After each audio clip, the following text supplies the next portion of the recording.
Yo, what is going on, everybody? This is Eric, the ranting co-host of Clutch Crew Sports. We're coming back at you with another episode today. In today's episode, we will be breaking down the upcoming playoff series for the NBA playoffs. We're down to the conference championships now. So we're going to be talking Warriors Mavericks. We're going to be talking Celtics Heat. And we're also going to talk about the 76ers and what their future might look like. So we've got a lot to break down in this episode. And so let me introduce you to the rest of the crew. What's up, everyone? Zach here. Excited for the conference finals. This is when stuff gets real in the NBA, down to 4 teams. And also excited for our annual disappointing 76ers conversation. And what's up, guys? It's Connor, the co-host with the most. And, you know, I'm excited for the 76ers thing. Unfortunately, it's not going to include Bum Simmons this year. But, you know, I'm also a bit disappointed. My client is not in the playoffs anymore. So I collected my last check from him today, at least for the season. So, you know, I don't have as much money rolling in from him anymore. So that's unfortunate. Yeah, would have been nice if you could have got a little more of that passive income there. And just real quick, like going through all the slides here, like, so looking at Connor's, you got Carolina Hurricanes here. Just going to do a quick hockey thing. So his team beat Nothing the wrong Boston with that Bruins and advanced to the second round. And going to Zach's here, looking at his Tampa Bay Lightning. They've also advanced to the second round. Both of those were 7-game series, which were pretty exciting. And I have finally chosen my hockey team, who will be my team going forward. I have a favorite team now, and looking on my slide there, that's going to be the Dallas Stars. So I decided, since I live in Texas now, I should have a Texas team. But since I already had favorite football and basketball teams and stuff, it would need, and I don't really watch baseball, it would need to be something else. So I'm going with the Dallas Stars, even though they lost Game 7 to the Calgary Flames and are out of the playoffs. Disappointing. I watched that game, but nevertheless, thanks to Connor and Zach, I've gotten into hockey now. So thank you guys for that. Well, the Dallas Stars better be buying their goalie some good gifts, because good Lord. He put on an inspiring performance. It just was too bad the offense couldn't do anything. But anyway, this is a basketball episode, so we will, like I said, we're talking the conference finals here. So we're going to go around the hoop and get started with this. So first, we're going to start with the Golden State Warriors and the Dallas Mavericks. This side, the western side of the bracket, was definitely not chalk by the end of it, because we've got the number 3 seed and the number 4 seed going at it here. Even though the Warriors weren't a top 2 seed, I don't necessarily think anybody's too surprised that they're here. But the Mavericks as the number 4 seed, definitely a bit shocking in a way, just because Luka was out their first couple of games against the Jazz, and it was known that he was going to be out. So I know we all had the Jazz winning that series, but the Mavericks won some without him, and then when he got back, they were able to pull away and take that series. And then they even got down against the Suns as well, but they came back and won the last 2 games. And honestly, Game 7 was probably one of the most disappointing Game 7s of all time in a way, just because when teams have gone at it and played 6 games and split it 3-3, you really expect that Game 7 to just be a war. But Dallas destroyed them. So I don't know. I know we talked about in one of the last episodes about that Dallas could have a chance, but they were insane in that Game 7. So I'm looking a bit smarter about my Devin Booker comments that I made because of that. Yeah, he disappeared in that game. That's kind of like what I talked about with him too. It's just, it's inconsistent, with him sometimes having like these 40-point games and going off, but then he has games like in Game 7 where it's just like, where'd he go? Like no. I mean, to be fair, nobody on that Suns team showed up, but still, when you're the best player, you've got to take that responsibility. But so the Suns are out. We've got the Warriors and Mavericks here. Let's start on the bottom left here. We've got the battle of the guards. I think the backcourt's going to be a real key part of this series here. Like, looking at the Mavericks, you got Luka, obviously, Jalen Brunson, who Connor talked about recently, and then Spencer Dinwiddie. And I didn't get a picture with all three of them together, but we'll have Steph Curry, Klay Thompson, and Jordan Poole. So I'm going to start with Connor here. So Connor, obviously both of these backcourts are pretty good, but who are you giving the edge to here for the backcourt? I mean, I would definitely have to give it to the Warriors here. I mean, if I'm just kind of comparing them together, like, okay, you take the best against the best, Steph Curry versus Luka Doncic. I still think Steph Curry is the better player. Then you take second best, like, Klay Thompson versus, I'll just say Spencer Dinwiddie because I'll pair the young players together. So if you take Klay Thompson versus Spencer Dinwiddie, Klay Thompson's better. And then, like, honestly, Jalen Brunson and Jordan Poole are kind of a push. So definitely giving the edge to the Warriors. They also have the playoff experience. I mean, this isn't Steph Curry and Klay Thompson's first rodeo. They've been here before. They didn't get to winning 3 championships by panicking and crumbling when they got to this point in the playoffs. So, like, Luka's definitely going to be a handle to guard, but I definitely think if the Warriors go and put Klay Thompson guarding Luka, they should be able to keep him mostly in check. And, Steph Curry is Steph Curry. Like, I don't think there's anyone that's been proven to be able to guard him very effectively. So I would definitely have to give the edge to the Warriors. And I know that's definitely the reason why a lot of people are picking the Warriors to win this series fairly easily, just because I think they have a massive talent advantage at that guard spot. I don't know if you agree with me or not. Yeah, Zach, what do you think on this? Yeah, Connor's right pretty much in everything he said. The experience factor. The only thing maybe like the who's better, Luka or Steph, I think that's up for debate. But Klay is really, really good. And they will have the home court advantage. They play good on the road as well. So the Warriors backcourt or front court, they do really good. Yeah, my only concern with the Warriors is Steph Curry has definitely been up and down this postseason. So if he were to have some off nights, I could see that being a problem. But I do have to generally agree with you guys as well, just in the sense, though, that the thing about the Warriors, if one of them's having an off night, usually one of the other ones steps up. Like in the Warriors game 6 win over Memphis, like Steph was not good in that game at all, but Klay Thompson was just absolutely lighting it up. And sometimes Klay has games where he doesn't really do too much, but then Steph Curry lights it up from 3, so it's hard to stop everybody at once. And I'm gonna go next to the coaching matchup. I was intrigued by this just because you've got 2 former players going at it, both won championships as players, and obviously Steve Kerr's won championships as a coach as well.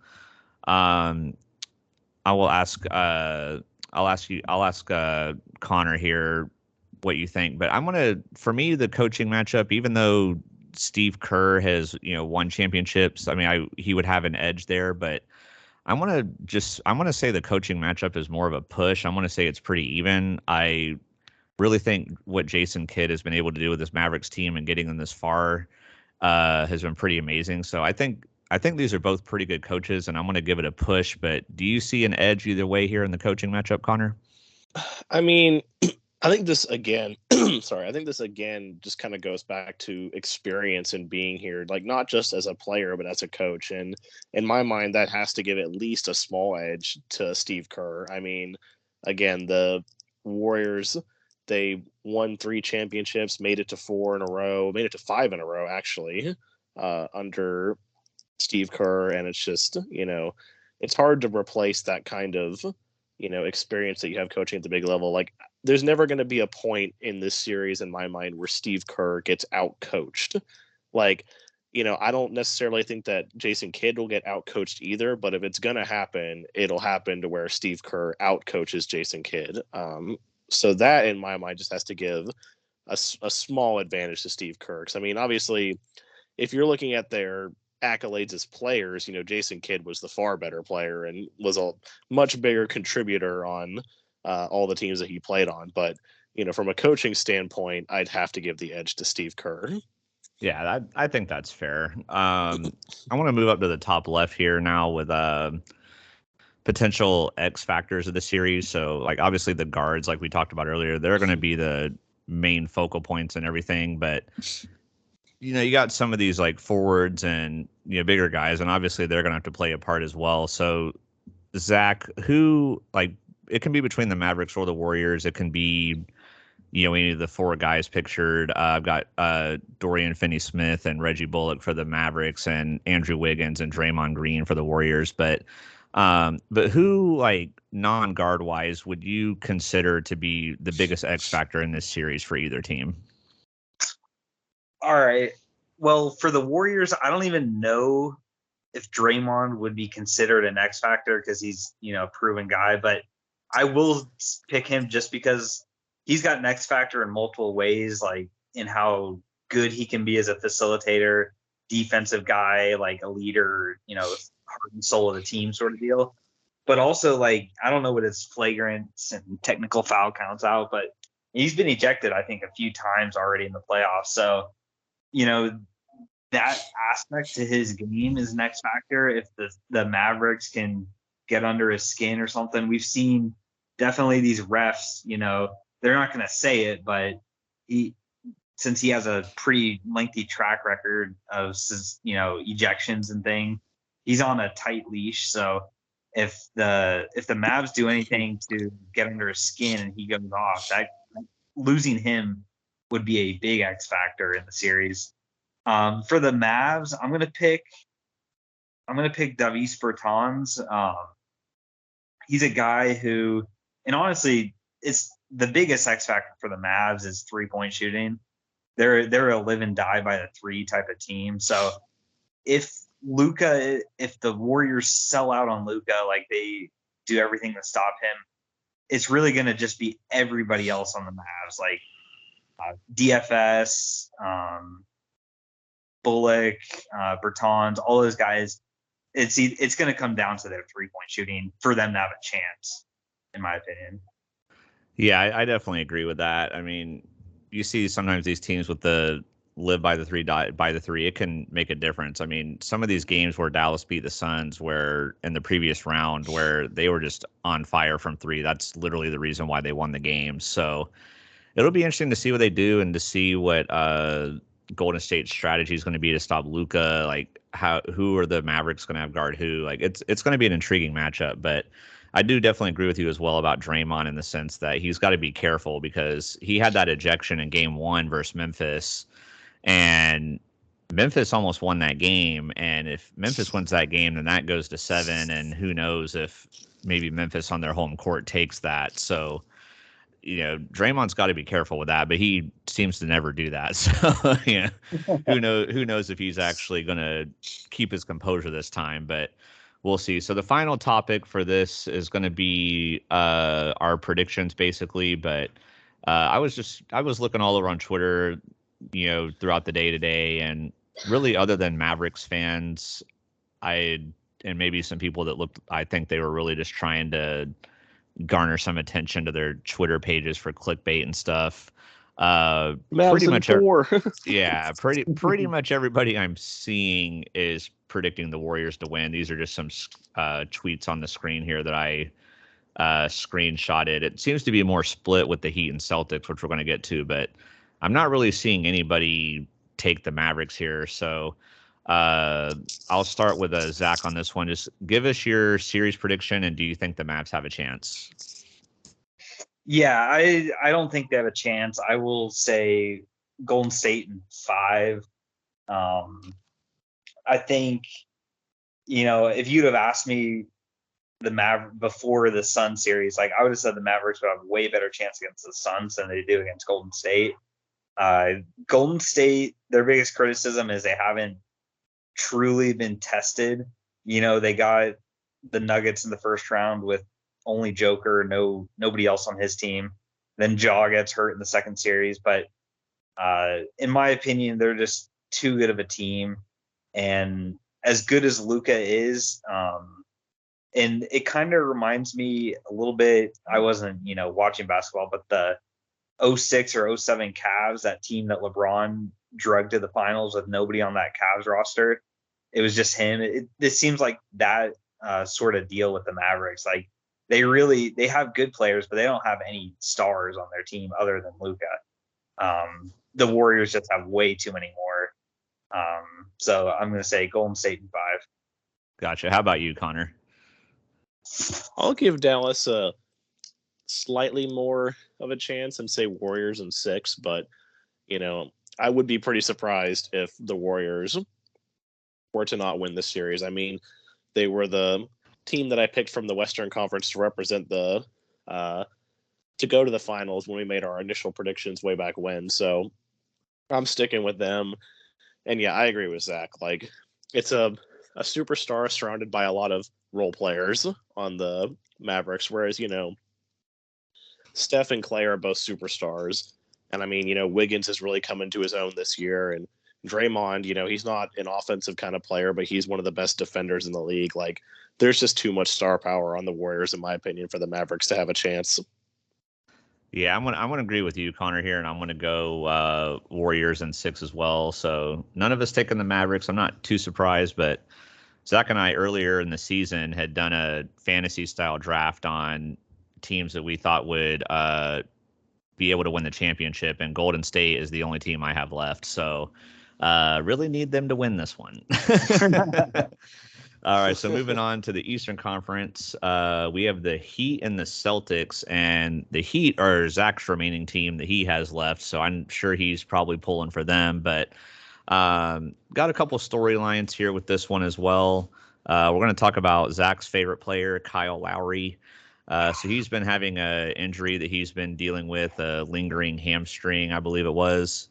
And so he is doubtful for game 1 currently, but it looks like they're hoping to get him back at some point in the series. But so, Zach, I just want to go to you on this. If Kyle Lowry misses at least game 1 in multiple games, do you think this is going to be a bad thing for the Heat, or in your opinion, is it really not a big deal?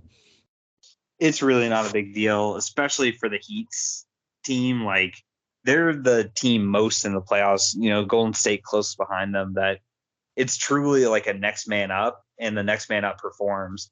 And that's how it's been. They've had injuries throughout all the season. They ended up as the 1 seed in the East. So they've had so many guys have multiple injuries and coming in and out the lineup. They started so many different combinations of starting fives out there. There's really honestly no player that, Jimmy Butler would be bad for them to lose, but there's no one player where it's like, oh, he's not starting or he's injured, the Heat are done for, like, in my opinion. And Kyle Lowry's lower on the list anyways of my best Heat players. So Gotcha. Yeah, I can agree with that. I do think to an extent they're going to miss him defensively, just to stop some of these guards that Boston has. But I think they have enough offensively where they won't miss him too much. But time will tell with that. And then next we're going to move on to Jimmy Butler. So Jimmy Butler has just been insane in the playoffs so far. He's easily been the Heat's best player. So Connor, I want to ask you here. So we're going to pretend that you're on the coaching staff for the Boston Celtics, and you have to come up with a game plan to stop Jimmy Butler. So, what's your strategy? Who do you put on him, or do you double team him a lot? Like, if you had to try to stop Jimmy Butler right now, what would you do? I mean, no pressure, by the way. Yeah. I mean, definitely I would start out with, agreeing that you need to double team him, just because, you're right. He has been super hot in the playoffs, and, it's one of those things that it's kind of been proven so far in the playoffs with how good he's been. It's kind of like with Giannis in a certain sense. Like, Giannis always gets double teamed. Like, if you're not double teaming Giannis most of the time, then you're doing something wrong. Like, and he's going to destroy you. So it seems that's the way that Jimmy Butler's been playing so far, is that he's just, you have to guard him in some way. Now, ideally, in a perfect world, I would want to keep my lineup the way it's, in a normal sense, and that way, and have Jason Tatum be the one that's going to shut down Jimmy Butler, just because, you don't want to try and play with matchups too much most of the time, especially when, depending on who the other team has out there, especially with the Heat, considering that it could be any combo of players, you want to try and stick position on position, have my 3 guard their three, and hopefully in a perfect world to be Tatum. But in my mind, Marcus Smart definitely has to get in there somehow. I mean, he's the defensive player of the year for a reason. He's been one of the best defensive players in the league for quite a while now. And, I know, Jimmy Butler's kind of more of a forward and Smart's more of a guard, but, Butler is also he's kind of like a hybrid player, like a guard forward hybrid. He can play either. So, I think putting Marcus Smart on him more often would also be a big help. But in an ideal world, I would want to see how Tatum does first, because if I can have Tatum guard Jimmy Butler and that be, the way it works. I mean, even if they somehow end up canceling each other out because Butler's a really good defender too. That's fine in my mind, because I think the Celtics have a lot more people they can rely on to put up points. If Tatum's getting canceled out by Butler, as long as he's also canceling out Butler, then I give the edge to the Celtics there. Yeah, I agree with that. Like, I would be just trying to throw multiple people on him at different points in time, like spare energy of the players, and not especially with Jason Tatum. I don't think I would have him like always on Butler. I would want him to be able to also focus more offensively. But like you said, Boston does have a lot of good players that are capable of scoring at any time. And I like the double team strategy too. Some of the other players on Miami like Tyler Hero hasn't been playing too great so far this playoffs.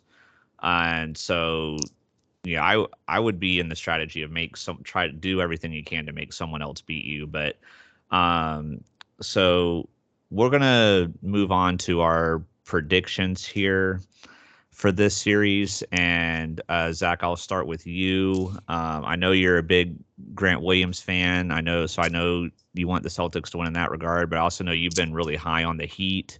So I'm definitely curious as to who you're taking in this series here and why. Yeah, so this is if you've been following my Twitter feed, during the game I like to tweet a lot, but I'm saying Heat in 5, which to some is a bold pick, because the Celtics, have all these stars and everything. But in my opinion, how it's going to turn out is Miami, one of the best home court teams in the NBA. I think they win game 1 and 2 in Miami at home. And then game 3, Boston wins at home. The Heat will steal game 4 and then defend. They're going to go 3-0 in their home court and win the series in game 5. I think the games themselves will be close. I don't think these are going to be like the 76ers games where they're blowouts and stuff, but I hope Grant Williams does good. He did a great job in the last series, and he's starting to really emerge as a key player for the Celtics. But the Heat, they've been kind of the team all year that I've seen and really liked their chances. So sticking with them, and until they prove me wrong, they'll prove me wrong. But going Heat in 5. All right, Connor, do you agree with Zach's take here, or are you going different? I'm going different. I'm going to go with the Boston Celtics in 6 games. And just because I just think they're the more well-rounded team. Like, honestly, I mean, they kind of struggled at times against the Bucks when maybe they shouldn't have, just because, especially given that Chris Middleton wasn't playing. But in my opinion, the Bucks were the best team in the East, and it's unfortunate for them that Middleton got hurt, because had he not gotten hurt, I think the Bucks would be in this spot instead. But, that's the name of the game. The Celtics are the ones here, and, they took out the best team, and I think they're the best team left in the East. I think they're the more well-rounded offensive team, the more well-rounded defensive team. And it's just, I don't know, there's something about, like, I know Jimmy Butler's been hot, but there's just something about Jason Tatum that I've seen in the past few games that he's just like, especially in that game 6 against the Bucks, when the Bucks had a chance to close it out at home and the Celtics got out to that lead and the Bucks started to come back and they were like getting within a really close margin. And who was the one that got the Celtics back their big lead and won that game? It was Tatum. Like, he's been one of the most clutch players in this in the playoffs so far. And I think he's going to continue with that. Like, he seems to have, for his sake, he used to be kind of like a Devin Booker-like player where he would go off, like, okay, I'm going to have 50 points in this one game, but then the next game I'm going to come out and lay a goose egg and do really bad. He seems to have shaken that off a little bit. and he's performed well all throughout the playoffs. And I just think the Celtics are deeper than the Heat are. I mean, even with their next man up mentality, it's just there's just been a lot of injuries, and the Celtics have more star power. So I'm going Celtics in 6.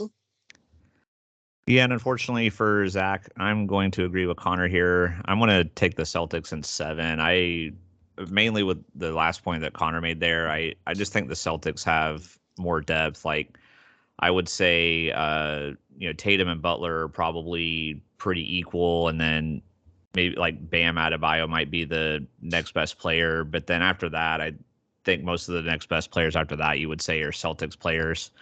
I do think it's going to be insanely close, though. That's why I'm taking them in 7. As long as Boston manages to win one of the first 2 games in Miami, I think they will be fine. But yeah, it's definitely going to be an intense series. I think it's going to be more intense than the Western Conference Finals.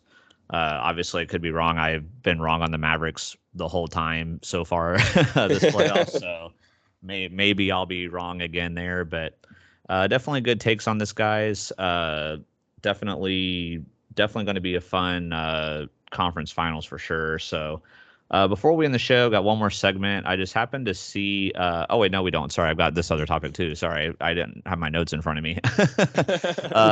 So we're going to talk about the 76ers as well before I get to that final topic. But the Philadelphia 76ers, in my opinion, are just a mess right now. I was pretty high on the 76ers after they made the James Harden trade, just because I felt like with who James Harden had played with in the past, like with his last couple teams, like, with Houston having Russ and Chris Paul as facilitators a lot of the time, and then, in Brooklyn having Kyrie, I felt like Philadelphia was going to be a lot better of a fit for him, where he could kind of play his more ball dominant style and everything. But obviously, just like the Mavericks, I was wrong on that too.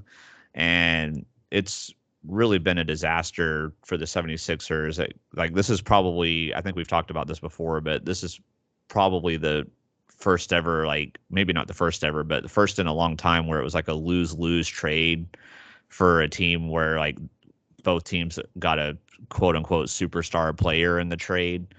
I think the trade's been a disaster for both teams, but it's like the Westbrook and John Wall trade, like all over again. That was a pretty lose-lose as well. So it's just the 76ers are in a mess right now, but I'm going to start on the top left here where, at least from the reports I'm hearing, you'll see Daryl Morey and Doc Rivers up there. Daryl Morey has already stated that Doc Rivers is being retained as the coach. So I wanted to ask you guys if you think this is the right call, but in my opinion, I think it's the wrong call.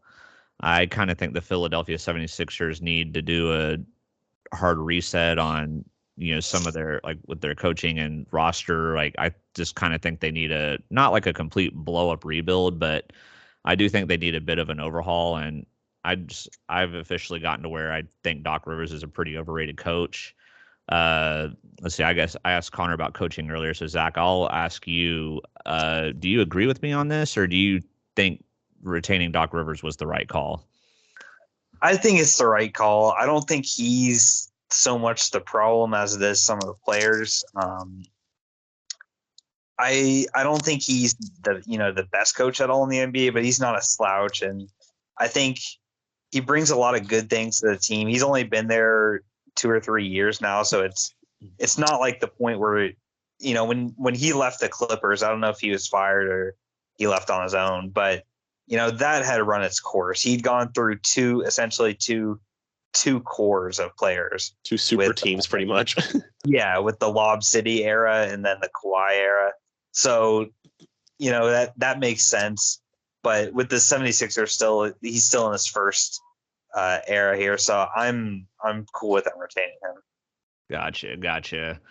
And now we're going to talk about all of our favorite players on the podcast, James Harden. So he's the GOAT, man. Yeah. So he has a player option of, I believe it's like 47 million or something like that. And there's no way he's going to turn that down. So Just But like of Nick course, Bum, he'd be stupid to turn it down. yeah, some people are like, well, maybe he'll turn it down so he can go to another team of his choice. No, he's not turning down $47 million. Like, there's no way he'll get that on the open market.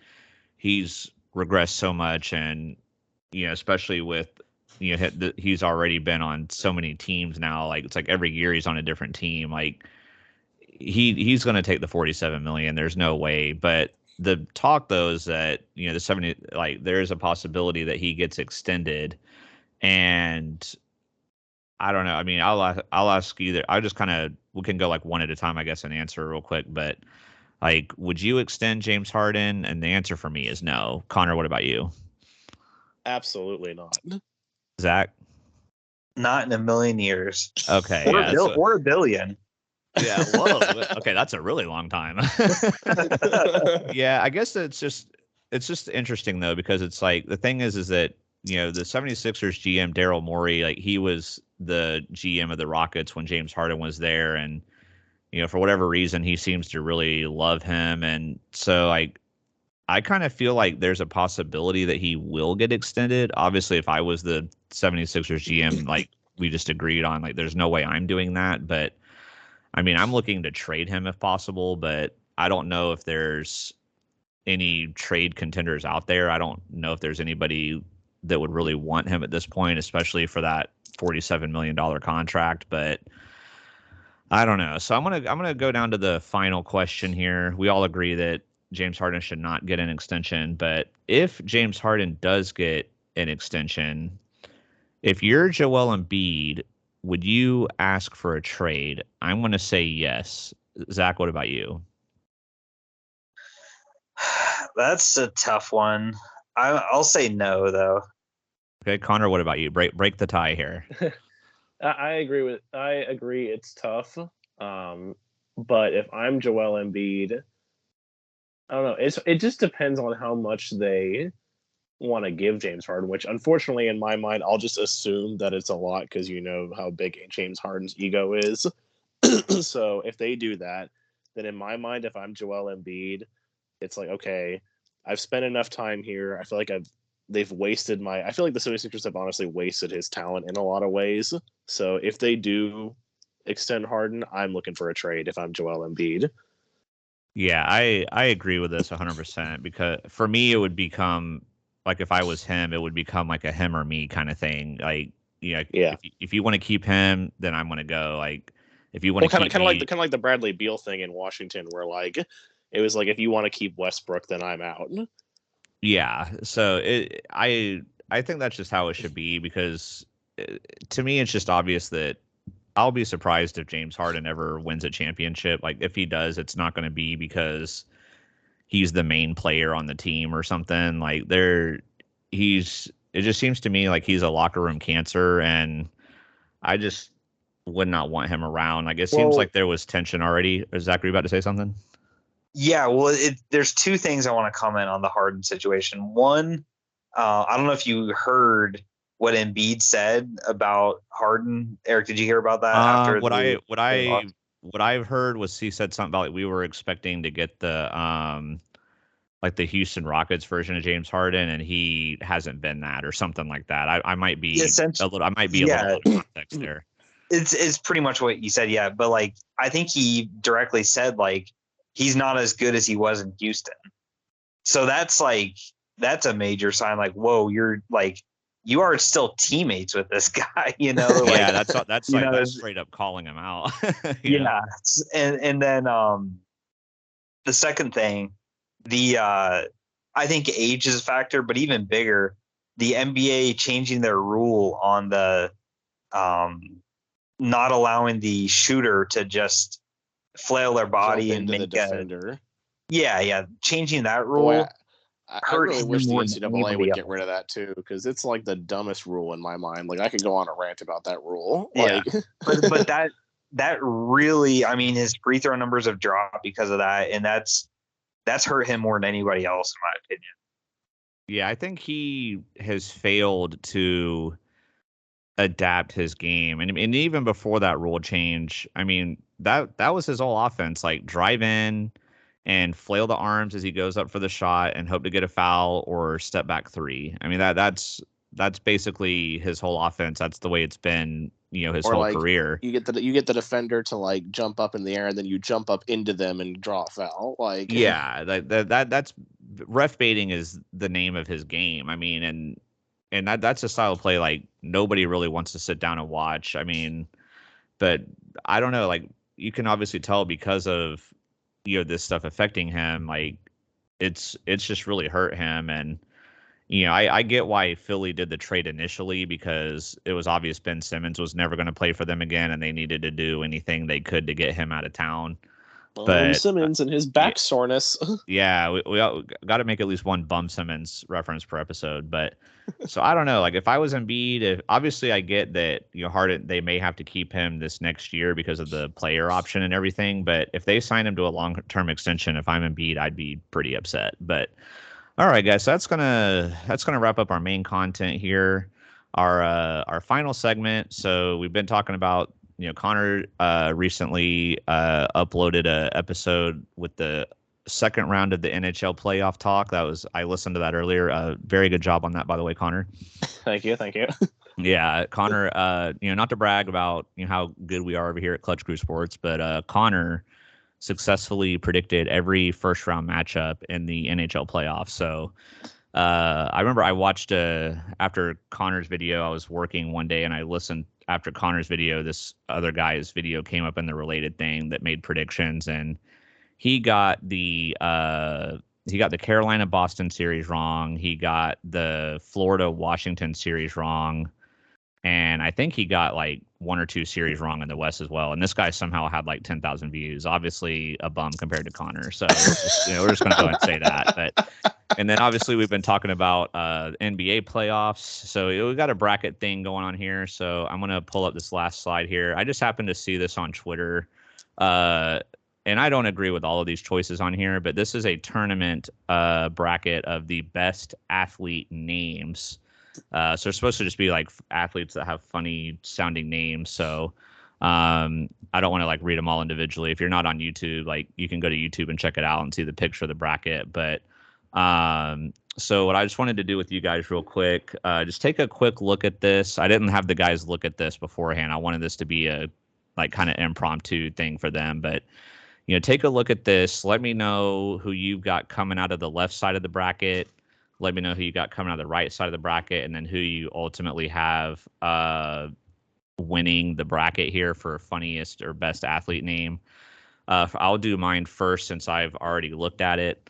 For me, on the left side of the bracket, I'm pretty much straight chalk here for the most part, but I'm going a final four of Rusty Kuntz versus Boof Bonzer. I kind of like those. With Rusty Kuntz advancing to and hopefully this is clean. I'm not using the other word. It's spelled with a K. There's a Z on the end. Yeah, there's a Z on the end, not an S. Okay, so I've got Rusty Kuntz in the finals, and then on the right side of the bracket, I have a final four of Sham God versus Dick Trickle. Definitely not chalk on this side of the bracket.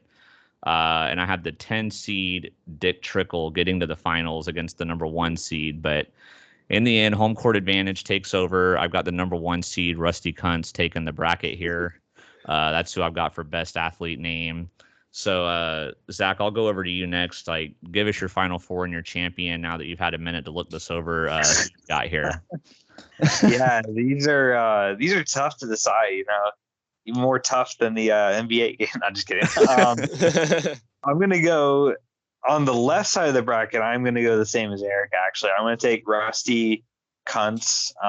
Looks like he's a Kansas City Royals player. Or manager, or something. I'm guessing. By the age, I'm guessing manager. He was probably a player at some point or something would be my guess. But regardless, yeah, he is affiliated with the Kansas City Royals, it looks like. And then Boof Bonzer, that's a winner right there. Another baseball player with the Texas Rangers. So they are my final four, along with Sham God. He has to, the 11 seed pulling off the upset here, making the I guess it's just 1-16 anyways. But Yeah. yeah, God, Sham God in the final four, and then I'm gonna go Velvet Milkman. Oh, nice. The 15 seed pulling it out. Yeah. There's some good ones in that side of the bracket, but Velvet Milkman, especially because I think that's a woman too. So, and I'm gonna have Velvet Milkman and Rusty Cunts in the in the final, and then I'm gonna give Velvet Milkman the win. All right, Velvet Milkman, the 15 seed pulling off the upset in Zach's bracket there. Yeah, this has been a lot of fun so far. So, Connor, round this out here. Who's your final four in champion? Yeah, so my final four is going to look pretty similar to Eric's. I'm going to have Rusty Cunts versus Boof Bonzer.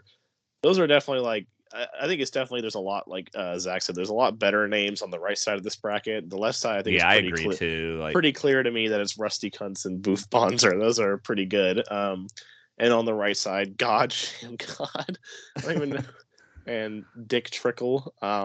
So I'm gonna have a final of Rusty Cunts versus Dick Trickle, same as Eric, but I'm gonna have a different result, and Dick Trickle is gonna get the win here. All right. But definitely have to give a honorable mention to someone who's not in this bracket, and that would be BJ Johnson. Yes, famous NBA player.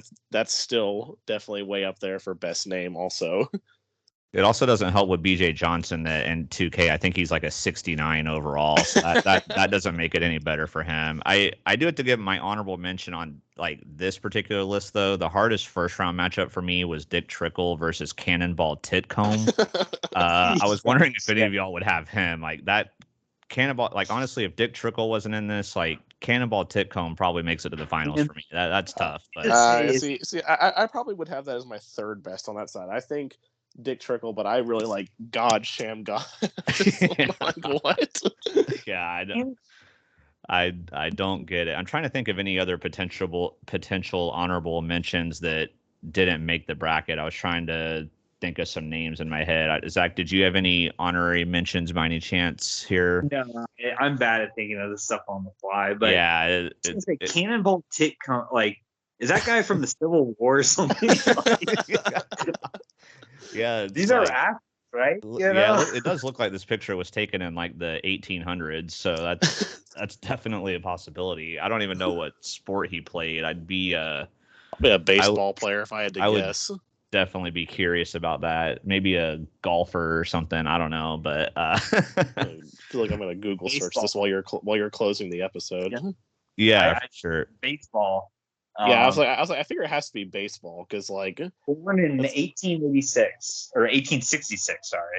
Oh wow, so he was born like right after the Civil War. So wow, yeah, Zach, you weren't too far off on your guessing of his age there. Yeah, that's pretty awesome, man. Awesome, guys. Well, this was a lot of fun. I hope you guys enjoyed the content. I figured it'd be fun to throw a little something miscellaneous and different here at the end. But yeah, with that being said, we're gonna end the episode here, and be sure to subscribe to the channel if you're not already. Like Connor's been pulling out a lot of content with the hockey. Zach's been talking a lot of NHL playoffs, and now that I've got a computer now, I've got some stuff I'm wanting to do. So it's not just the weekly episodes on Tuesday now. Like we're getting a lot of other content on the channel. So definitely be sure to check it out. Hook us up with some likes for the algorithm and all that fun stuff.